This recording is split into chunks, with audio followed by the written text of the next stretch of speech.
레위기 14장부터 15장 말씀, 주제는 생명을 위한 배려.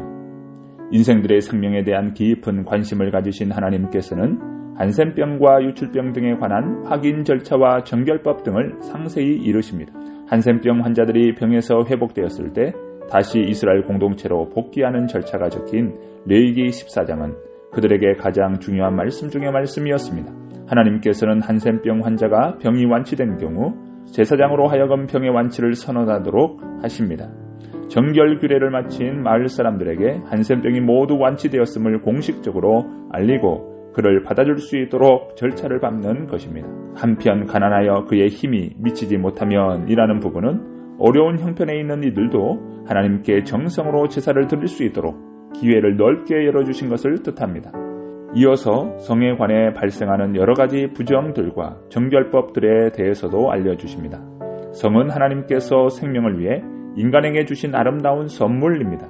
하나님께서 약속하신 생명과 번성의 복, 가정의 평화와 안정은 건전한 성 문화를 통해서 이루어질 수 있습니다. 그래서 하나님께서는 복으로 주신 성이 쾌락도모의 수단으로 무분별하게 사용되는 것을 미리 방지하신 것입니다. 우리의 삶에 무엇이 필요한지 잘 아시는 하나님께서 이스라엘 백성의 거룩한 삶을 위한 여러 가지 규례를 지정해 주신 것입니다. 잠깐 기도합니다. 하나님 아버지, 저희들을 사랑으로 돌보시며 오늘도 말씀 가운데 인도하신 하나님께 감사드립니다. 생명을 위한 하나님의 배려를 보면서 아버지 하나님, 저희들에게 생명의 소중함을 보게 하여 주시고 가정의 소중함을 보게 하여 주셔서 저희들로 하여금 복의 통로가 되도록 도와주옵소서. 가정에서도 복의 통로가 되고 오늘 우리가 삶의 자리를 이루어갈 때도 복의 통로가 되어서 하나님께서 축복하시고 삶의 지경을 넓혀주시는 복된 우리 성도님들로 주님께서 축복하여 주옵소서. 예수 그리스도의 이름으로 간절히 기도드리옵나이다. 아멘. 레위기 14장. 여호와께서 모세에게 말씀하여 이르시되 나병 환자가 정결하게 되는 날에 규례는 이러하니 곧 그 사람을 제사장에게로 데려갈 것이요 제사장은 친형에서 나가 진찰할지니 그 환자에게 있던 나병 환부가 나았으면 제사장은 그 정결함을 받을 자를 위하여 명령하여 살아있는 정결한 새 2마리와 백향목과 홍색실과 우슬초를 가져오게 하고 제사장은 또 명령하여 그 새 하나는 흐르는 물 위 질그릇 안에서 잡게 하고 다른 새는 산채로 가져다가 백향목과 홍색실과 우슬초와 함께 가져다가 흐르는 물 위에서 잡은 새의 피를 찍어 나병에서 정결함을 받을 자에게 7번 뿌려 정하다 하고 그 살아있는 새는 들에 놓을지며 정결함을 받는 자는 그의 옷을 빨고 모든 털을 밀고 물로 몸을 씻을 것이며 그리하면 정하리니 그 후에 진영에 들어올 것이나 자기 장막 밖에 이래를 머물 것이요 7째 날에 그는 모든 털을 밀되 머리털과 수염과 눈썹을 다 밀고 그의 옷을 빨고 몸을 물에 씻을 것이라 그리하면 정하리라. 8째 날에는 그는 흠없는 어린 순양 2마리와 1년 된 흠없는 어린 암양 1마리와 또 고운 가루 10분의 3 에바의 기름 섞은 소재물과 기름 한 록을 취할 것이요 정결하게 하는 제사장은 정결함을 받을 자와 그 물건들을 회막문 여호와 앞에 두고 어린 순양 1마리를 가져다가 기름 한 록과 아울러 속건제로 드리되 여호와 앞에 흔들어 요제를 삼고 그 어린 순양은 거룩한 장소 곧 속죄제와 번제물 잡는 곳에서 잡을 것이며 속건제물은 속죄제물과 마찬가지로 제사장에게 돌릴지니 이는 지극히 거룩한 것이니라.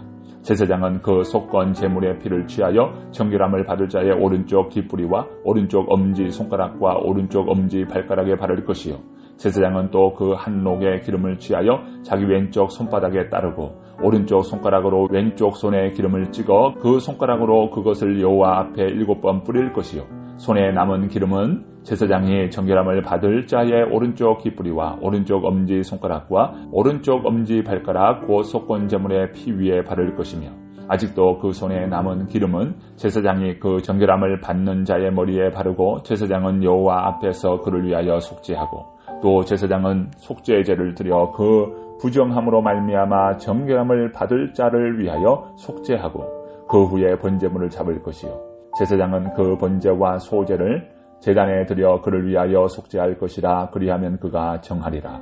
만일 그가 가난하여 그의 힘이 미치지 못하면 그는 흔들어 자기를 속죄할 속건제를 위하여 어린 순양 한 마리와 소제를 위하여 고운 가루 10분의 1 에바에 기름 섞은 겉과 기름 한 록을 취하고 그의 힘이 미치는 대로 산비둘기 둘이나 집비둘기 새끼 둘을 가져다가 하나는 속죄제물로 하나는 번제물로 삼아 8째 날에 그 결례를 위하여 그것들을 회막문 여호와 앞 제사장에게로 가져갈 것이요 제사장은 속건제 어린 양과 기름 한 록을 가져다가 여호와 앞에 흔들어 요제를 삼고 속건제의 어린 양을 잡아서 제사장은 그 속건제물의 피를 가져다가 정결함을 받을 자의 오른쪽 깃뿌리와 오른쪽 엄지 손가락과 오른쪽 엄지 발가락에 바를 것이요 제사장은 그 기름을 자기 왼쪽 손바닥에 따르고 오른쪽 손가락으로 왼쪽 손에 기름을 조금 찍어 여호와 앞에 7번 뿌릴 것이요 그 손의 기름은 제사장이 정결함을 받을 자의 오른쪽 깃뿌리와 오른쪽 엄지 손가락과 오른쪽 엄지 발가락 곧 속건 제물의 피를 바른 곳에 바를 것이며 또 그 손에 남은 기름은 제사장이 그 정결함을 받는 자의 머리에 발라 여호와 앞에서 그를 위하여 속죄할 것이며 그는 힘이 미치는 대로 산비둘기 한 마리나 집비둘기 새끼 한 마리를 들이되 곧 그의 힘이 미치는 대로 한 마리는 속죄제로 한 마리는 소제와 함께 번제로 드릴 것이요 제사장은 정결함을 받을 자를 위하여 여호와 앞에 속죄할지니 나병 환자로서 그 정결 애식에 그의 힘이 미치지 못한 자의 규례가 그러하니라. 여호와께서 모세와 아론에게 말씀하여 이르시되 내가 내게 기업으로 주는 가나안 땅에 너희가 이를 때에 너희 기업의 땅에서 어떤 집에 나병 색점을 발생하게 하거든 그 집 주인은 제사장에게 가서 말하여 알리기를 무슨 색점이 집에 생겼다 할 것이요 제사장은 그 색점을 살펴보러 가기 전에 그 집에 있는 모든 것이 부정을 면하게 하기 위하여 그 집을 비우도록 명령한 후에 들어가서 그 집을 볼지니 그 색점을 볼 때에 그 집 벽에 푸르거나 붉은 무늬의 색점이 있어 벽보다 우묵하면 제사장은 그 집 문으로 나와 그 집을 이래 동안 폐쇄하였다가 이래 만에 또 가서 살펴볼 것이요 그 색점이 벽에 펴졌으면 그는 명령하여 색점이 있는 돌을 빼내어 성 밖 부정한 곳에 버리게 하고 또 집 안 사방을 긁게 하고 그 긁은 흙을 성 밖 부정한 곳에 쏟아버리게 할 것이요 그들은 다른 돌로 그 돌을 대신하며 다른 흙으로 집에 바를지니라. 돌을 빼내며 집을 긁고 고쳐 바른 후에 색점이 집에 재발하면 제사장은 또 가서 살펴볼 것이요 그 색점이 만일 집에 퍼졌으면 악성 나병인즉 이는 부정하니 그는 그 집을 헐고 돌과 그 제목과 그 집의 모든 흙을 성 밖 부정한 곳으로 내어갈 것이며 그 집을 폐쇄한 날 동안에 들어가는 자는 저녁까지 부정할 것이요 그 집에서 자는 자는 그의 옷을 빨 것이요 그 집에서 먹는 자도 그의 옷을 빨 것이니라. 그 집을 고쳐 바른 후에 제사장이 들어가 살펴보아서 색점이 집에 퍼지지 아니하였으면 이는 색점이 나은 것이니 제사장은 그 집을 정하다 하고 그는 그 집을 정결하게 하기 위하여 새 2마리와 백향목과 홍색실과 우슬초를 가져다가 그 새 하나를 흐르는 물 위에 질그릇 안에서 잡고 백향목과 우슬초와 홍색실과 살아있는 새를 가져다가 잡은 새의 피와 흐르는 물을 찍어 그 집에 7번 뿌릴 것이요 그런 새의 피와 흐르는 물과 살아있는 새와 백향목과 우슬초와 홍색실로 집을 정결하게 하고 그 살아있는 새는 성 밖 들에 놓아주고 그 집을 위하여 속죄할 것이라. 그러면 정하리라. 이는 각종 나병 환부에 대한 규례니 곧 옴과 의복과 가옥의 나병과 돋는 것과 뾰루지와 색점이 어느 때는 부정하고 어느 때는 정함을 가르치는 것이니 나병의 규례가 이러하니라. 레위기 15장. 여호와께서 모세와 아론에게 말씀하여 이르시되 이스라엘 자손에게 말하여 이르라. 누구든지 그의 몸에 유칠병이 있으면 그 유칠병으로 말미암아 부정한 자라. 그의 유칠병으로 말미암아 부정함이 이러하니 곧 그의 몸에서 흘러나오든지 그의 몸에서 흘러나오는 것이 막혔든지 부정한즉 유칠병이 있는 자가 눕는 침상은 다 부정하고 그가 앉았던 자리도 다 부정하니 그의 침상에 접촉하는 자는 그의 옷을 빨고 물로 몸을 씻을 것이며 저녁까지 부정하리라. 유칠병이 있는 자가 앉았던 자리에 앉는 자는 그의 옷을 빨고 물로 씻을 것이요 저녁까지 부정하리라. 유칠병이 있는 자의 몸에 접촉하는 자는 그의 옷을 빨고 물로 몸을 씻을 것이며 저녁까지 부정하리라. 유칠병이 있는 자가 정한 자에게 침을 뱉으면 정한 자는 그의 옷을 빨고 물로 몸을 씻을 것이며 저녁까지 부정하리라. 유칠병이 있는 자가 탔던 안장은 다 부정하며 그의 몸 아래에 닿았던 것에 접촉한 자는 다 저녁까지 부정하며 그런 것을 옮기는 자는 그의 옷을 빨고 물로 몸을 씻을 것이며 저녁까지 부정하리라. 유출병이 있는 자가 물로 그의 손을 씻지 아니하고 아무든지 만지면 그 자는 그의 옷을 빨고 물로 몸을 씻을 것이며 저녁까지 부정하리라. 유출병이 있는 자가 만진 질그릇은 깨뜨리고 나무 그릇은 다 물로 씻을지니라.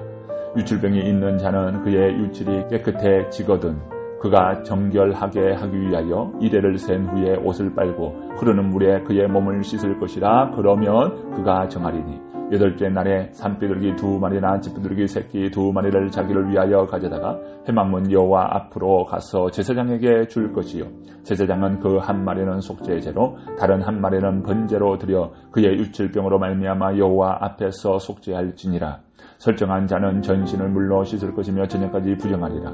정수가 묻은 모든 옷과 가죽은 물에 빨 것이며 저녁까지 부정하리라. 남녀가 동침하여 설정하였거든 둘 다 물로 몸을 씻을 것이며 저녁까지 부정하리라.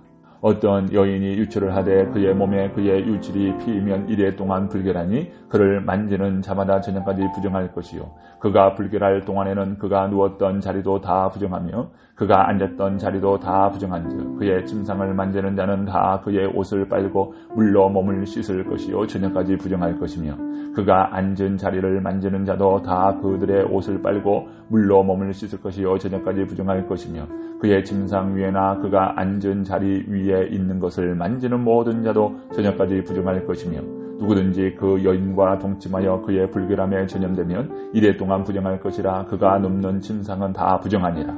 만일 여인의 피의 유출이 그의 불결기가 아닌데도 여러 날이 간다든지 그 유출이 그의 불결기를 지나도 계속되면 그 부정을 유출하는 모든 날 동안은 그 불결한 때와 같이 부정한즉 그의 유출이 있는 모든 날 동안에 그가 눕는 침상은 그에게 불결한 때의 침상과 같고 그가 앉은 모든 자리도 부정함이 불결한 때의 부정과 같으니라. 그것들을 만지는 자는 다 부정한즉 그의 옷을 빨고 물로 몸을 씻을 것이며 저녁까지 부정할 것이요 그의 유출이 그치면 이레를 센 후에야 정하리니 그는 8째 날에 산비둘기 2마리나 집비둘기 새끼 2마리를 자기를 위하여 가져다가 회막문 앞 제사장에게로 가져갈 것이요 제사장은 그 한 마리는 속죄제로 다른 한 마리는 번제로 드려 유출로 부정한 여인을 위하여 여호와 앞에서 속죄할지니라. 여인은 이와 같이 이스라엘 자손이 그들의 부정에서 떠나게 하여 그들 가운데에 있는 내 성막을 그들이 더럽히고 그들이 부정한 중에서 죽지 않도록 할지니라. 이 규례는 유출병이 있는 자와 설정함으로 부정하게 된 자와 불결기에 앓는 여인과 유출병이 있는 남녀와 그리고 불결한 여인과 동침한 자에 대한 것이니라. 아멘.